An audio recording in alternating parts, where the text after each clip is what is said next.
Bom, sejam muito bem-vindos a mais um vídeo, e esse vai ser o primeiro vídeo oficial do canal e eu tô muito feliz de poder gravar ele pra vocês. Dessa vez eu vou fazer que nem um devocional, só que vai ser mais realmente uma palavra de devocional. Porque eu acabei me empolgando e escrevi bastante. Fiz essa página e essa aqui. Então, eu não vou ler tudo, mas eu vou citar os pontos que forem mais importantes. E espero que vocês gostem e sejam bastante impactados, porque essa palavra foi bastante forte pra mim. Eu li esse versículo num devocional do livro Forte. E quando eu li, foi muito impactante pra mim, porque foi realmente forte no meu coração. E ficou essa palavra rodando na minha cabeça por vários dias e eu senti que era pra eu gravar sobre. Eu tava com vontade de gravar outros tópicos antes, mas esse realmente me grudou em mim, né? Não queria mais soltar, então eu vou gravar ele aqui hoje. Esse devocional, ele chama De Sentinela e em Guarda no livro Forte. Essa passagem se passa em 1 Pedro 5:8 e eu vou ler aqui.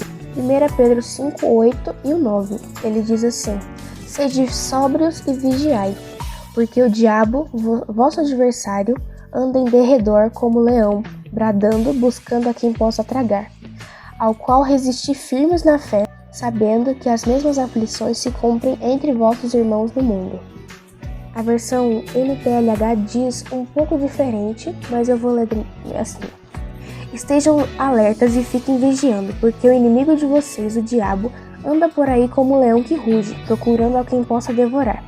Fiquem firmes na fé e enfrentem ao diabo, porque vocês sabem que no mundo inteiro os irmãos de vocês na fé estão passando pelos mesmos sofrimentos.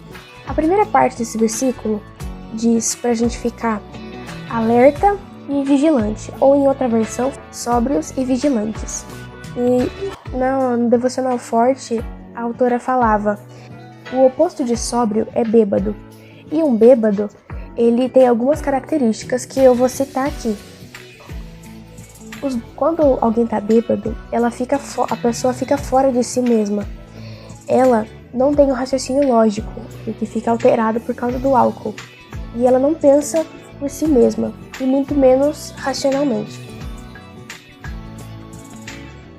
Os bêbados falam e fazem coisas sem sentido e sem fundamento.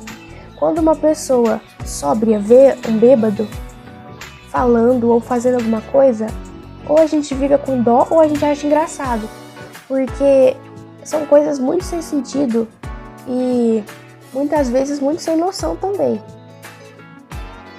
E muitas vezes, quando a gente não conhece Jesus ou tá afastado, a gente faz coisas sem sentido, coisas que não tem fundamento, coisas que são erradas, coisas que são inconvenientes, e a gente não percebe que tá fazendo isso, porque a gente tá cego e alterado pelo pecado. Muito frequentemente, bêbados, eles têm o costume de beber sempre, e muito também, o suficiente para deixar eles loucos, né? E quando a gente tá no mundo, a gente acaba caindo em pecado, e isso pode ser repetidamente, e isso não deve acontecer, né? Isso não pode ser frequente. E quando pessoas bebem, normalmente elas bebem em grupo. Ou seja, quando a gente peca, quando a gente tá no mundo, a gente não vai sozinho. A gente vai com outras pessoas que nos afastam de Jesus e nos encorajam a fazer aquilo que é errado. E em Salmos 1:1 diz pra gente ficar longe das rodas de escarnecedores e de pessoas más.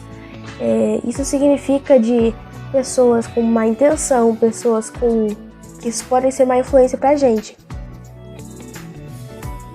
1 Coríntios 15, 33 e 34 também diz: Não se deixem enganar. As más companhias estragam ou corrompem os bons costumes. Comecem de novo a viver uma vida séria e direta sem pecar, para fazer com que vocês fiquem envergonhados eu digo o seguinte: alguns de vocês não conhecem a Deus. Agora, já que no versículo está escrito sejam sóbrios, eu vou falar algumas coisas. Pessoas sóbrias, elas pensam de forma lógica e clara. Sabem o que é certo e o que é errado e evitam o pecado. Pessoas sóbrias andam com pessoas sóbrias.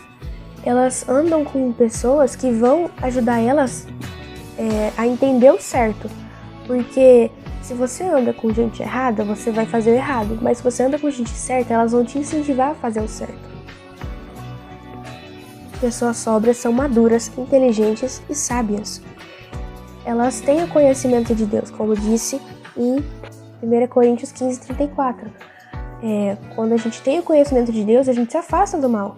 A segunda parte do versículo, 1 Pedro 5:8, diz que o diabo é seu adversário e anda em derredor como um leão bradando, buscando a quem possa tragar.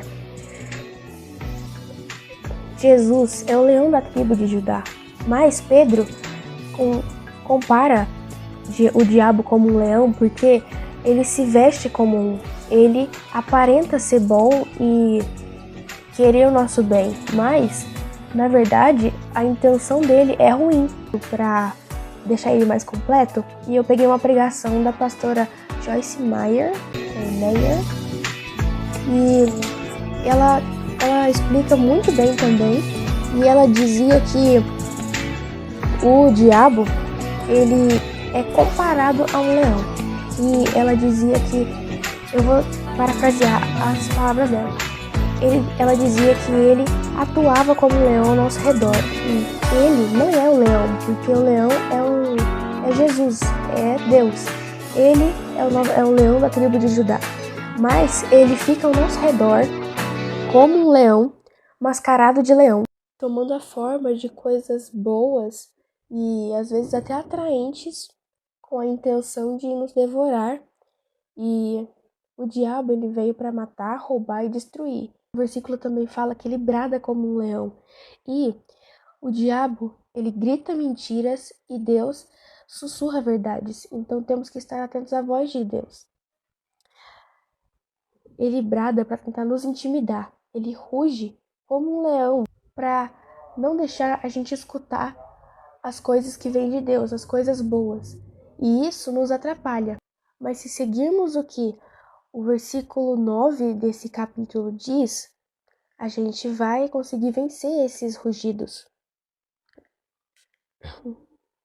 Ao qual resistir firmes na fé, sabendo que as mesmas aflições se cumprem entre vossos irmãos no mundo.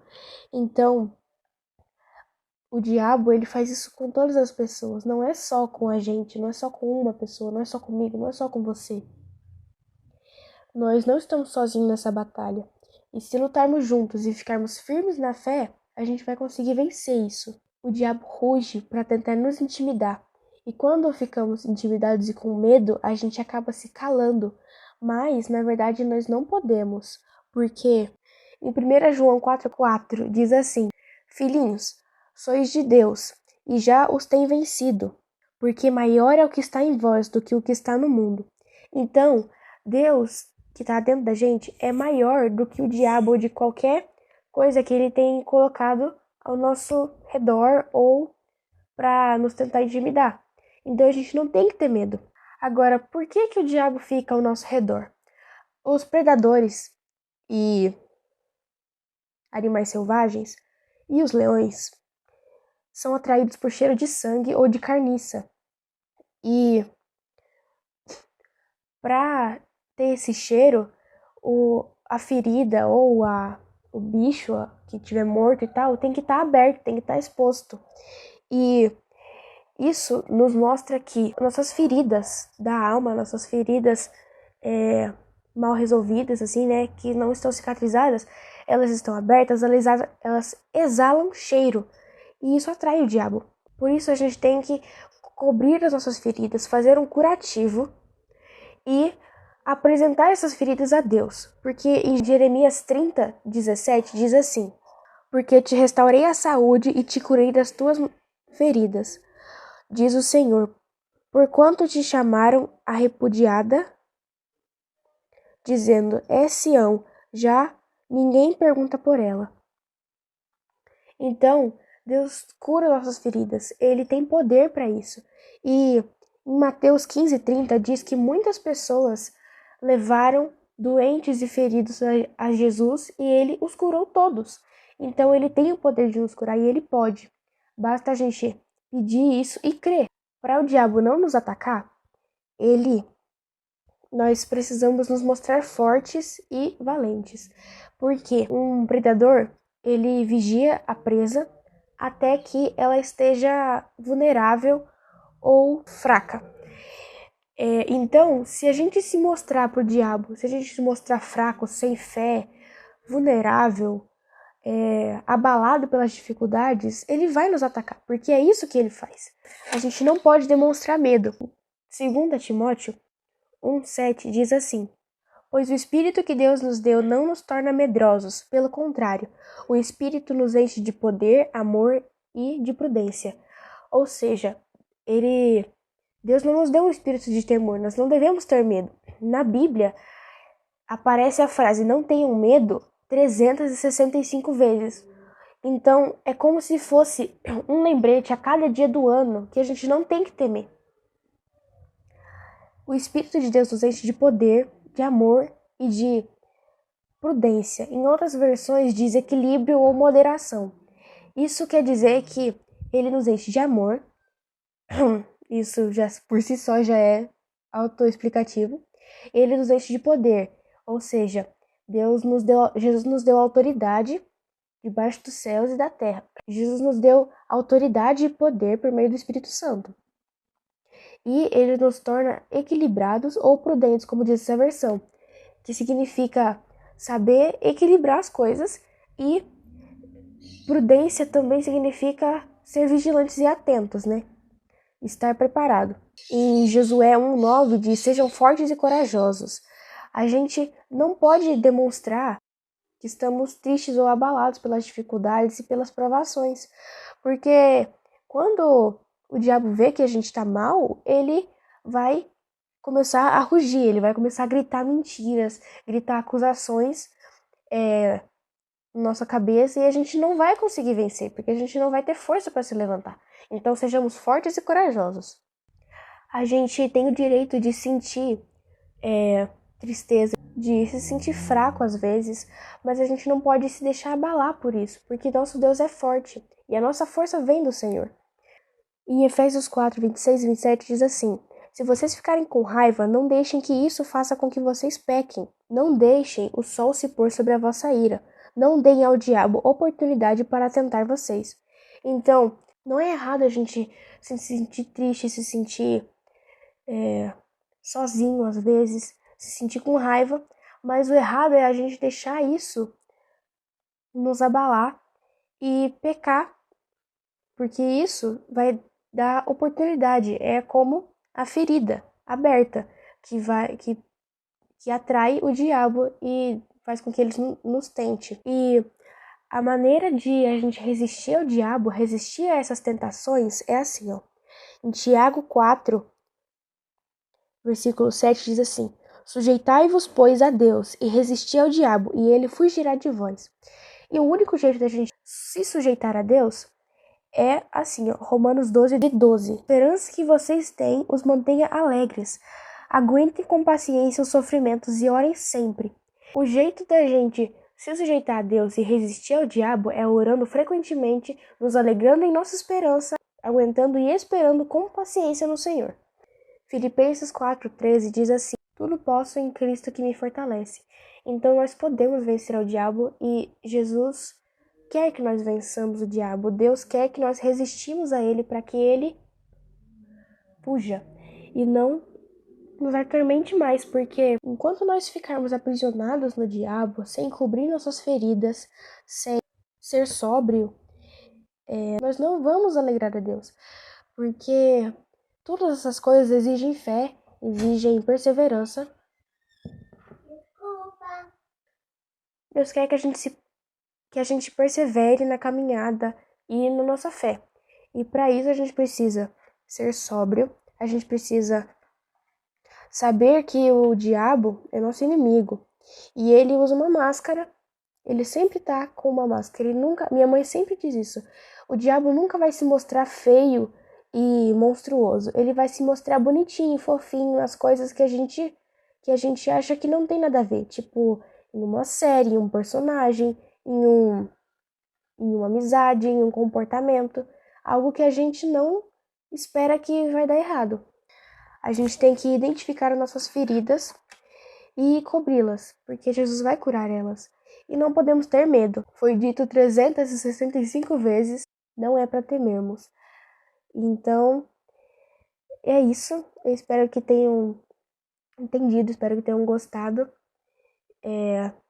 Esse devocional foi forte para mim, foi muito impactante e realmente eu achei muito interessante e eu quis muito compartilhar. Então, espero que tenha feito sentido e que vocês tenham gostado. E é isso. Até os próximos vídeos. Eu espero conseguir postar mais alguns essa semana. E boa volta às aulas para quem tá voltando agora, né? Bom trabalho para quem trabalha. E bom fevereiro, porque ainda tem muita coisa por vir. E compartilhe esse vídeo, porque essa mensagem foi muito forte para mim e provavelmente vai ser esclarecedor para muita gente também. Então compartilha, curte, comenta e fiquem com Deus. Um beijo. Até mais.